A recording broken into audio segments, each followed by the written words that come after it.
Hello everyone, Vonlin here, and I'm bringing you another Let's Play from Neverwinter. I'm now level 17. You can see I've been playing a bit since my last video. Well, not that much, but a little bit.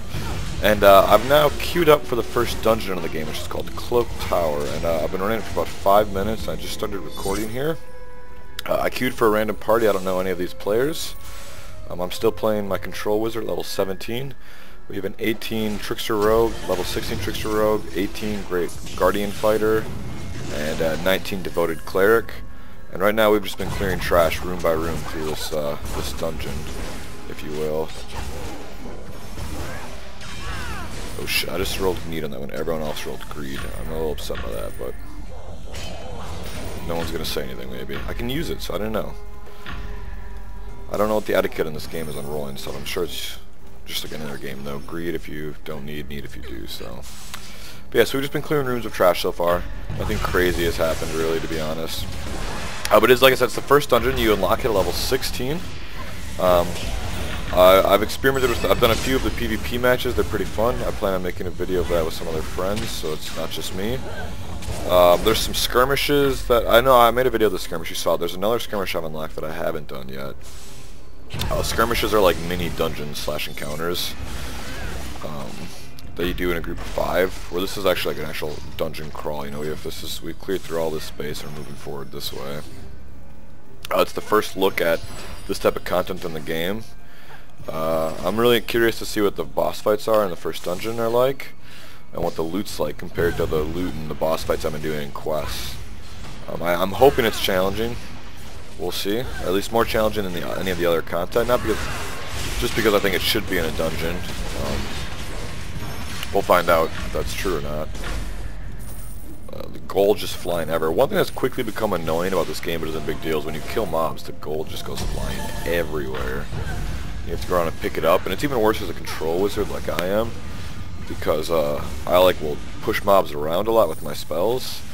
And I have one called Repel now, which is really like, again, I know it's a Star Wars reference, it's like Force Push, and it just sends the mobs flying. You know, I'll use it against this guy. Boom, like that. So if I kill him with that, the gold really just goes all over the room, and it's such a pain in the ass to go around and collect it. But luckily, I just have to walk over. I don't have to actually loot it by clicking on it or anything. This is my new daily power. It's basically a black hole. Sucks all these. It pulls everyone into him, sucks them into it, and then throws them out, and they take a ton of damage. It's really fun. It's really good in PvP, especially. I've noticed.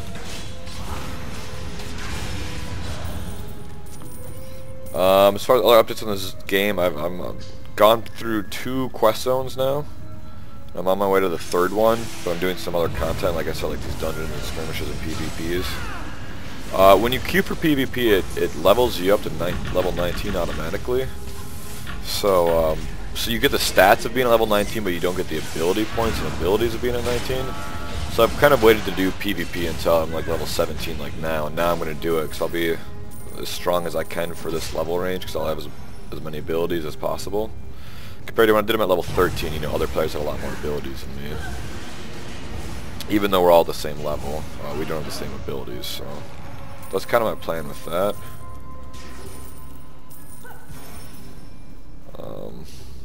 We're going down further. This is the 2nd staircase we've gone down. Apparently we're just going down into this deep basement.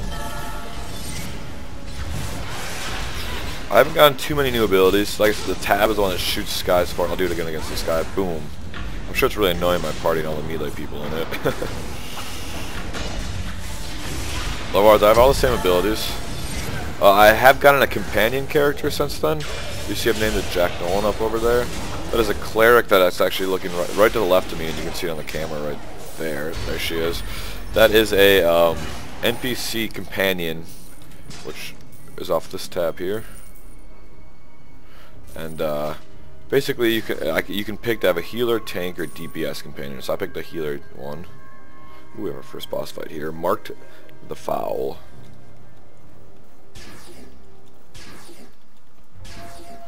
Alright, time to see what this is like.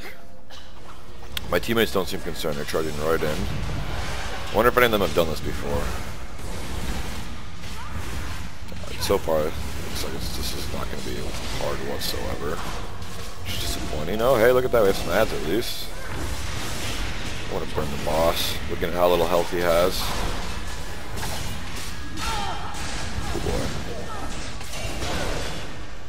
Well, we're starting to get more ads. Keep bringing this boss though. I think that's the right course of action here.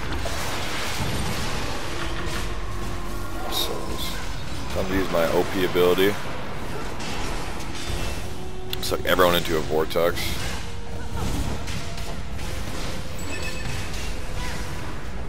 Really going to do a lot of AoE damage here, as you can see.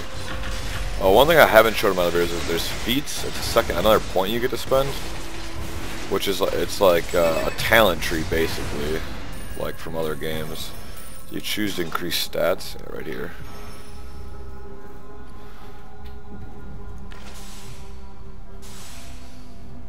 I was gonna use this item. So this one I'm actually gonna greed on then.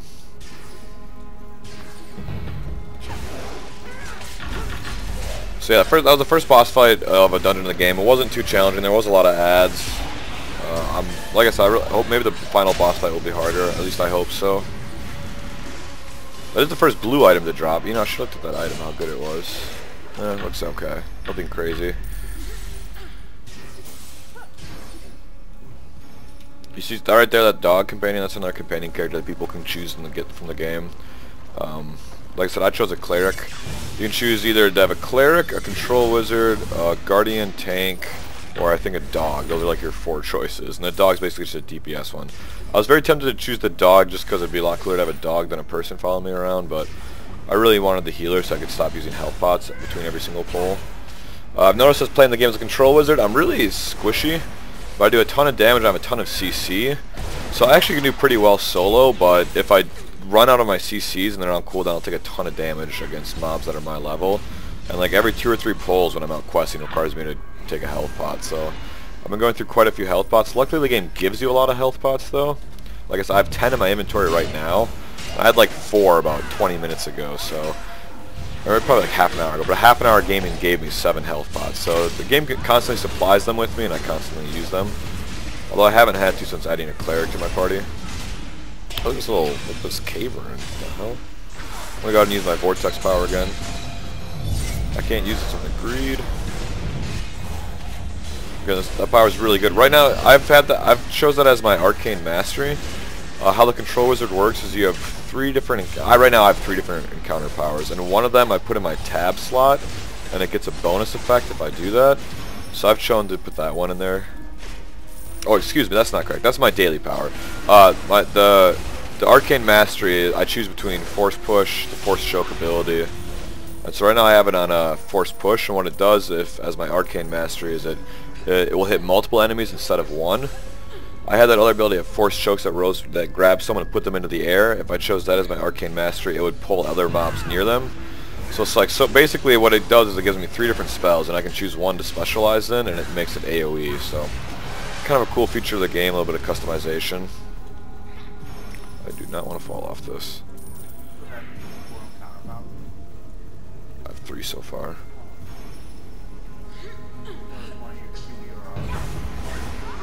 No, it's not a kind of power.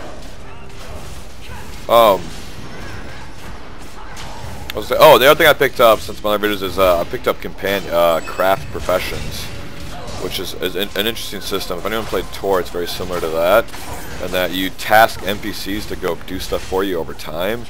You don't actually craft anything yourself. So that's I'll pull it up right there. So you see, I have 1 Weevil cloth task complete, and I have another one that's an hour and 46 minutes left. I have 2 professions I picked. I picked Weaver and Leadership.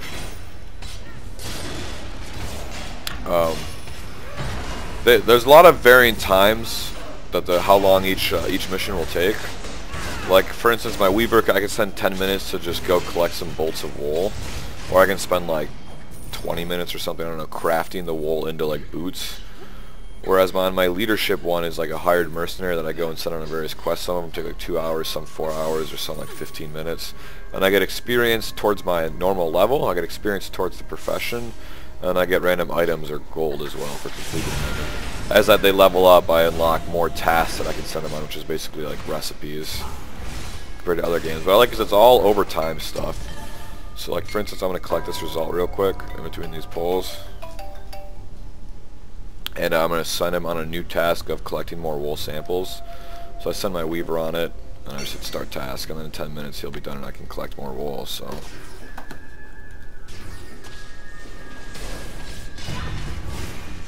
Now we went from the blue crystal room to the red crystal room, apparently. So far this has been an ease for my group. None of this has been challenging. I don't think our healer's been having a lot of trouble, or our tank.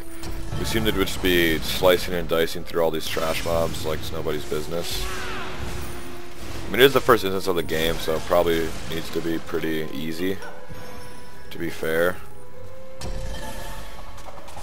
Excuse me. I'm going to use my vortex in this big room.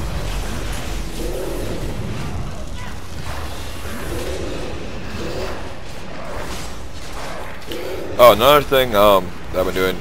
So I've been learning a little bit more about the microtransaction models of this game.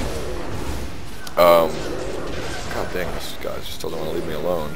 We'll force push him away. There you go. That's that force push power demonstrator I've been talking about. So there's these purple epic nightmare lockboxes that you can randomly get from questing. They're supposed to be pretty rare. They're like somewhat uncommon, I'd say. I've gotten, I think, 4 of them so far. And basically, you can pay like $1.25 to get a key to open it, and then you have a chance to unlock a really rare mount that gets like a server message goes out when someone gets it. And so that's one of the ways the game gets you to spend money. Admittedly, I have spent $10 to get buying keys so I can unlock these as I get them. I figure, you know, the game's completely free to play. I spent a lot of money on games already, and so far I've gotten like various blue items and enchantments from them.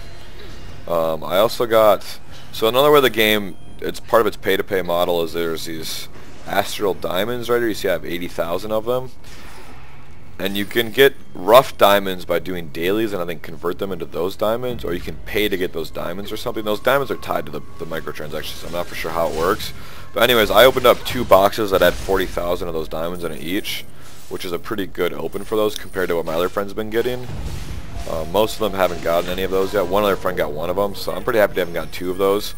And basically you can spend those astral diamonds on special vendors, but you need like a ton of them to get it. Like there's like for 2 million you can get like a end game piece of gear. Or like for 50,000 I could get like a piece of really good gear for my level. To try to put it in perspective. These mobs are starting to have a little bit more health here, so you see it's taking a little longer to pull through them. Force push that guy away. Probably should be focusing on target, but instead I just randomly attack stuff. See if we can burn this guy down.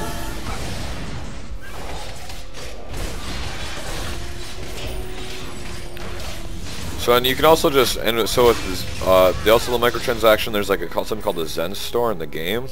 And Zen's like the money that Cryptic Studios uses for all their games, their in-game currency that you can pay money for. But anyways, with Zen you can buy like special mounts, special companions, more bank space, bags. A lot of like your respecs, if you want to respec any of your points, I think it costs Astral Diamonds, which is not the same as which those diamonds have, which is not the Zen, but you can buy those diamonds, I'm pretty sure. I mean, the game's, it's very interesting. There's a lot of different currencies and tokens within the game that they put in to, I'm sure, help kind of complicate their microtransaction model to trick you or make you more comfortable spending money. There's like, I have like over a dozen different currencies I've collected. I have currency Glory from doing PvP. Every hour you can invoke the power of the gods in prayer at a rest site, and it gives you like a one token and then a different type of token.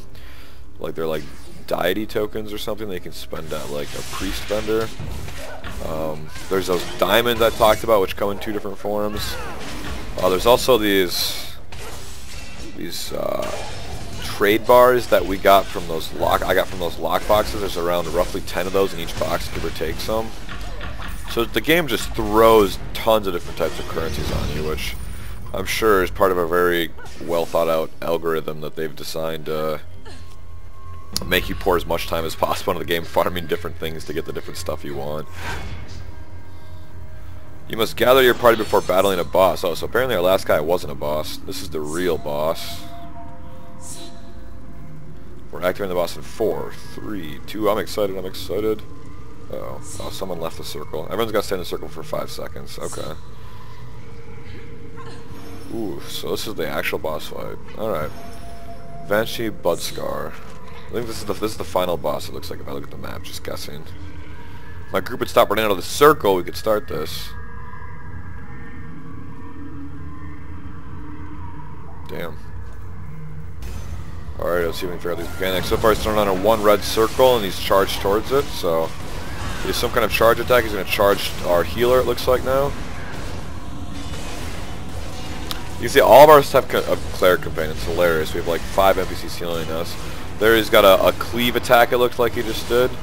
He's going to charge my NPC. I'm going to scoot away from that. He's dropping down to 50% at 70% health. He spawned some ads here. I'd use my daily power, but I don't have quite enough action points. Okay, now I do. I'm going to use it. He's going to do his cleave. Oh, I think I didn't get out of it. I got hit by it just at the last second. Got more ads spawning. I'm going to go ahead and... Oh, he's going to charge me. I'm able to move. Go ahead and kill these ads here. Try to burn the ads. My team seems to be continuing to kill the boss. I'm just going to clear out some of these ads so we don't get overwhelmed here. I appear to keep being charged by the boss here. Looks like we've cleared out most of the ads. Going back on the boss, going to burn him. Yeah, more ads have spawned, or either I just missed them before. Yeah, more ads are definitely spawning. Constantly spawning ads. The boss is down to about 10% health. I'm literally just shooting what's ever in front of me at this point. I'm going to help actually try to bring the boss down. Here we go. And there we got him. Whoa, shit. Another staircase that I fell into. I cannot use it, so I'm going to greed. So I couldn't use either of my drops. Most damage taken. I took the least damage. The pain giver, most damage dealt. I came in 4th place. I was 40,000 behind this guy, so didn't do too good on the damage. I've noticed that as the more group contact I do, I as a control wizard, I get out-damaged by rogues and fighters pretty consistently. I took the least damage though. None of us died. Yeah, obviously I didn't get healed that most. Slayed 81 enemies. Yeah, see, I only slayed 81 out of 137 enemies. Now keep in mind, this is the damage for the whole dungeon, not just the final boss too, so... I was minimized pulling up fraps for a while, not fighting. Oh, hey, I got 4 seals of the lion. See, more currency. I've saw a vendor for those, so I think those are like the list level range token. Anyways, but yeah, what I was trying to say is I'm making excuses for not doing much damage as I was pulling up fraps and showing you guys stuff, but I'm probably just a noob. I don't know what's going on here. Some final chamber. Ooh, no, we can't open that. I think we finished this. Yeah, it's just a room full of artifacts. I see. I completed my daily dungeon. Yeah, so it's turning to the Tower District here. The Tower District is the quest zone that I was at before. Oh shit. Oh, this is I was in the middle of. Yeah, so I was in the middle of doing I Am Slayer, which was a founder request. Anyways, I won't worry about it. I'm gonna wrap this Let's Play up. Hope you guys enjoyed watching the next video. Subscribe to my channel. Thank you for watching.